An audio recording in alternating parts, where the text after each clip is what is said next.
नमस्कार।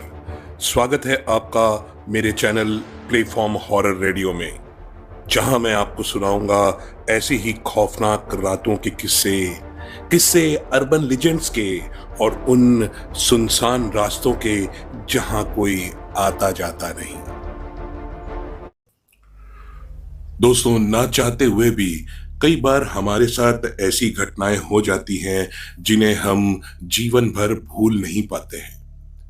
ऐसी ही एक घटना के बारे में हमें लिख भेजा है पुणे से रामजी पाटिल ने।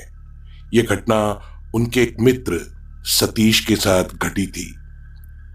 तो आइए चलते हैं और सुनते हैं क्या हुआ था उस रात सतीश के साथ। पर इससे पहले कि आप आज की कहानी में खो जाएं, मैं आपसे गुजारिश करूंगा कि आप हमारे चैनल प्लेटफॉर्म हॉरर रेडियो को जरूर सब्सक्राइब कर लें, जहां हम आपको हर रोज सुनाते हैं सच्ची घटनाओं पर आधारित दिल को झकझोरने वाली कहानियां। कहानी पसंद आए तो लाइक और शेयर जरूर कीजिएगा। रात के आखिरी बस से उतरकर सतीश घर की तरफ चल दिया। रात तो हर रोज के जैसे ही थी, पर फिर भी जाने क्यों सतीश का मन किसी अनजान डर से घबरा रहा था। हर बढ़ते कदम के साथ उसे ऐसा लग रहा था कि कोई ना कोई उसका पीछा कर रहा है, जैसे कोई काला सा साया उसके पीछे पीछे चल रहा हो। न चौकीदार के सड़क पर डंडा ठोकने और ना ही किसी जानवर की आवाज। काली रात का घनघोर सन्नाटा। सर्दी नहीं थी, पर फिर भी रह रहकर सतीश के रोंगटे खड़े हो रहे थे। आज कुछ ज्यादा ही देर हो गई थी। दरअसल दोस्तों के साथ पिक्चर का एक रात का शो देखकर अकेला लौट रहा था। उसका घर बस स्टैंड से यही कोई 2 किलोमीटर दूर था। उसने हिम्मत करके घड़ी देखा तो रात के 12:50 हुए थे। उसने अपने कदम और तेज कर लिए। थोड़ा आगे जाकर वह अपने घर की ओर जाने वाली सड़क पर मुड़ने ही वाला था कि इतने में उसका पीछा कर रहा साया अचानक गायब हो गया और एक अजीब सा मंजर उसके सामने था। उसने देखा एक बहुत बूढ़ा आदमी सड़क के किनारे एक खंबे के नीचे किताबें बेच रहा था। उसने अभी अभी दुकान लगानी शुरू की थी और वह अपनी झोली में से किताबें निकाल निकाल कर सजा रहा था। सतीश को किताबों का बेहद शौक था। किताबें देखते ही वो बिल्कुल भूल गया कि क्या वक्त हुआ है। वह सीधा उस बूढ़े के पास गया और बोला, अरे बाबा, ये आप इस समय दुकान लगा रहे हैं? पहले तो बूढ़े ने कोई जवाब नहीं दिया, पर जब एक बार फिर सतीश ने जोर देकर पूछा तो उन्होंने कहा, मेरे ग्राहक इसी वक्त आते हैं, और वापस अपने काम में लग गया।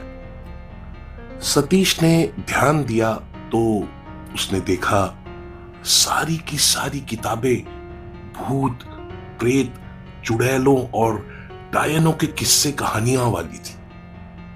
यहां वहां टटोलकर उसने एक किताब उठाई और बोला, आप यहां रोज बैठते हो बाबा?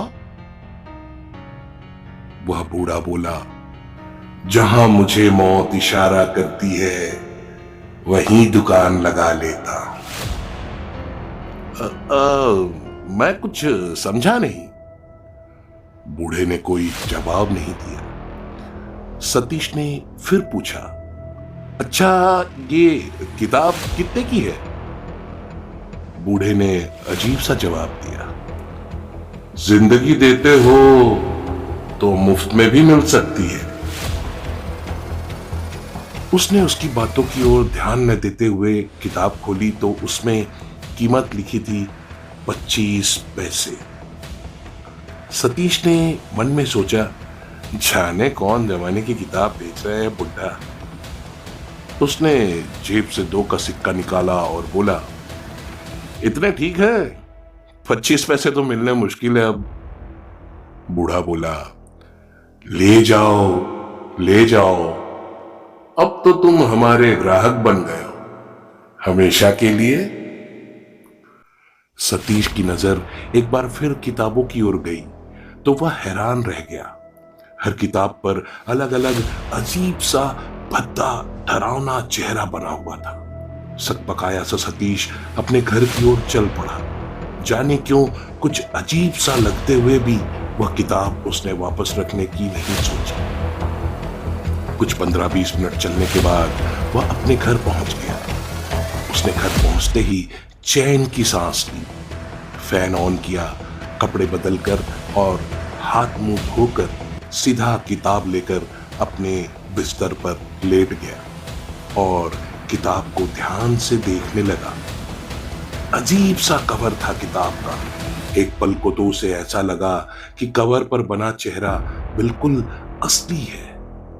उसे लगा जैसे जैसे उस चेहरे की आंखों की पुतलियां हिल रही हों और लगातार उसे घूर रही हो। उसने किताब के कवर को थोड़ा सा घुमाया तो कवर में बना चेहरा भी कवर के साथ साथ घूम गया। पर कैसे भी घूमे कवर पर बने उस आदमी की आंखें जैसे उसी पर गड़ी है। उसके लिए उस किताब के कवर से नजरें हटाना मुश्किल हो रहा था। उसे लगा जैसे वो चेहरा उससे कुछ कहना चाहता है। अचानक उसे साफ साफ महसूस हुआ कि यह चेहरा सड़क पर बैठकर किताब बेचने वाले उस बूढ़े का है। यह देखकर उसकी रूह कांप गई। इतने में उसके दरवाजे पर दस्तक हुई। सतीश का दिल धक से रह गया। इस समय आखिर कौन हो सकता है? एक पल को तो उसे लगा कि कुछ बहुत बुरा होने वाला है। उसके माथे पर पसीने की बूंदें साफ साफ चमक रही थी।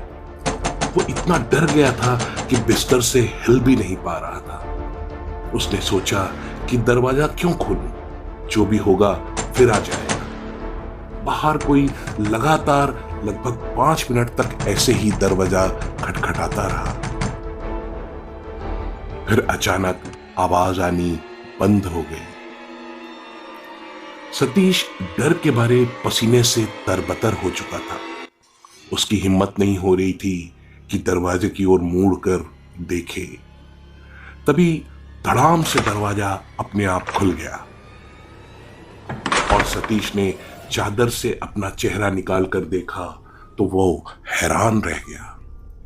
एक बेहद खूबसूरत जवान लड़की उसे अपने पास आने का इशारा कर रही थी।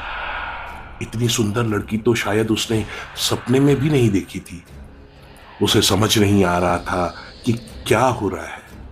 वो लड़की लगातार उसे अपने पास आने का इशारा कर रही थी। जाने जाने क्या जादू था उस लड़की में। सतीश अपने बिस्तर से उठा और उसकी ओर खींचता चला गया। वो लगातार उस लड़की को घूरे जा रहा था। वह लड़की धीरे से सतीश के पास आई और बोली, मेरा नाम मधु है। इसके बाद धीरे धीरे उसके माथे पर अपना हाथ फेरने लगी। सतीश पूरी तरह से उसमें खो चुका था। वह खुद को इतना भूल गया था कि उसने अपना सर उसकी गोद में रखा और उसके चेहरे को निहारने लगा। सतीश इस मदहोशी में अपने बिस्तर पर आकर सो गया। मधु हाथ हिलाते हुए हवा में गायब हो गई और घर का दरवाजा अपने आप बंद हो गया। जब सुबह सतीश उठा तो उसे रात की मदहोशी में यह समझ में नहीं आ रहा था कि मधु एक हवा थी, सपना था या सच था। इसी उधेड़-बुन में वो चाय बनाने के लिए किचन में पहुंचा ही था, लेकिन जैसे ही उसकी नजर सामने लगे आईने पर पड़ी तो सतीश हक्का बक्का रह गया। उसने देखा कि किचन में वो अकेला नहीं था। उसके पीछे खड़ी वही रात वाली लड़की उसे लगातार देख रही थी। सतीश को प्यार भरी आंखों से देखती वह लड़की धीरे से उसके पास आई और बोली, वह बूढ़ा कोई आम किताब बेचने वाला नहीं, बल्कि एक भटकता प्रेत है जो जिंदा शरीरों से आत्माएं निकालकर उन्हें तरह तरह से परेशान करता है। मुझे वो 20 दिन पहले मार चुका है और मेरा इस्तेमाल तुम्हारे जैसे आम लोगों को फंसाने में करता है।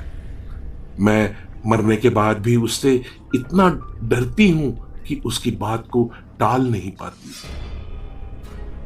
उस बूढ़े प्रेत का हुक्म है कि मैं तुम्हें भी मार डालूं, लेकिन तुमसे मिलने के बाद मुझे ऐसा लगता है कि मैं अब तुम्हारे साथ ऐसा नहीं कर पाऊंगी।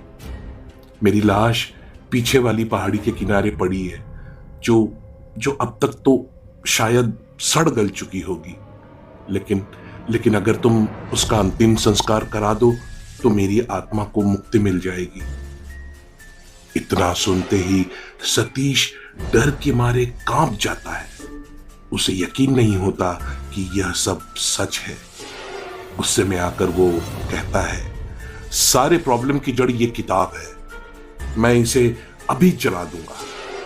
मधु उसे रोकना चाहती है, लेकिन तब तक वह सामने जलते गैस के चूल्हे पर किताब रख देता है। जैसे ही किताब जलने लगती है, वह बूढ़ा प्रेत जले हुए डरावने चेहरे के साथ सतीश के सामने आकर खड़ा हो जाता है। वो सतीश पर झपटता है और सतीश के गले को जोर से दबाते हुए उसे जोर से सामने की दीवार पर फेंक देता है।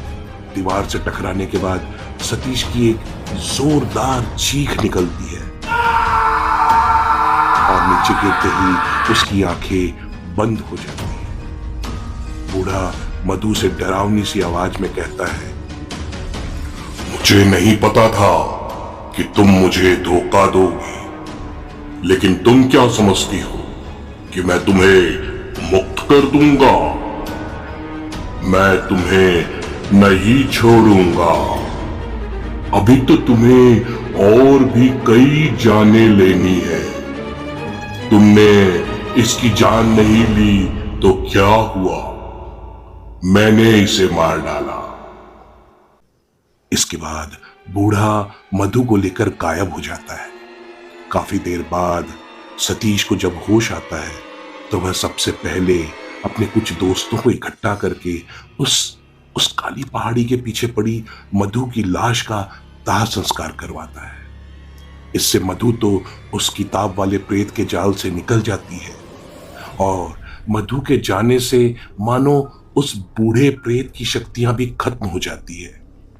उस बूढ़े का प्रेत भी हमेशा हमेशा के लिए चले जाता है, लेकिन सतीश मधु की यादों के जाल से कभी नहीं निकल पाता। दोस्तों, उम्मीद करता हूं आपको आज की ये कहानी जरूर पसंद आई होगी। कहानी पसंद आई तो आप इसे अपने दोस्तों के साथ जरूर शेयर करें और हमारे चैनल को सब्सक्राइब करना ना भूलें। तो मिलते हैं अगले एपिसोड में एक और दिल दहला देने वाली सच्ची घटना लेकर। आप देखते रहिए प्लेटफॉर्म हॉरर रेडियो।